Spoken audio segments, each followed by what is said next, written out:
Hi everyone, welcome to my new little video. Right, I'm making a suit for a lovely lady. She's getting an OB from the King, so she's off to Buckingham Palace in January. So I've got a mock-up for the jacket. Now I'm going to pattern cut her trousers for her.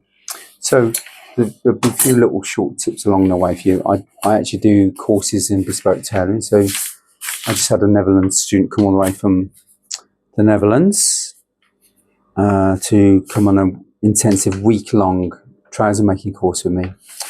So yeah, and he went back very happy, and I'm still supporting him as he's making his bespoke trousers. I'll upload some videos about that soon. Anyway, so I'm going to do some bespoke trouser making. So all we need, everyone, when you're going to draft your trousers, all you need is just a few measurements. So I'm going to show you. Outside leg, this is abbreviation OL. Outside leg, inside leg, abbreviation IL, waist, W, seat, S, knee, K, H for him. That's all you need. So, and then additional, sometimes you can have a thigh measurement, but I only do thigh measurements if someone's got big thighs. So just to double check the thigh measurement, usually I don't. So outside leg, inside leg, waist, seat, knee, and hem, okay? Now, it's good because we're working on a quarter of a pattern. It's good to work out your measurements before the quarter of that measurement, so you don't need to work it out or get a calculator out. So you can see on my seat, I've halved it and quartered it, and I've done that for the knee. I've halved it and quartered it, and the hem I've halved and quartered it, and the waist I just halved that because I need half the measurement of the waist. So you quarter your seat measurement, you quarter your knee measurement, and you quarter your hem, and then you don't have to faff around trying to work out calculations for it. Right, so rulers I use is usually I use a grading square, but I broke it, so I've got to buy one tomorrow. So let me just pan this out a little bit for you. So this is a very old traditional L square I use. And in the old days, I think on Savile Row they still use a scale system. I don't use a scale system really. So the scales, they'll go 1/6 of your 42.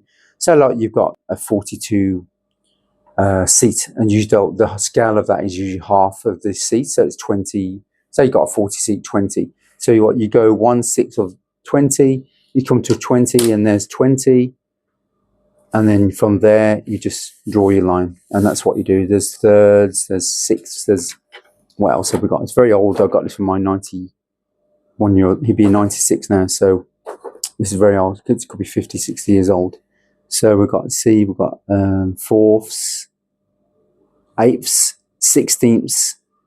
So we've got a lot of things here. So this is the old ruler. So I'm going to use this for now to square things because I don't have my square. So try and get a graded square. So I've got that meter ruler, and then I've got this from my tailors. Passed it on to me. This is my stick, and I use this to draw the side seams there of the trousers. And then I used my hockey stick here.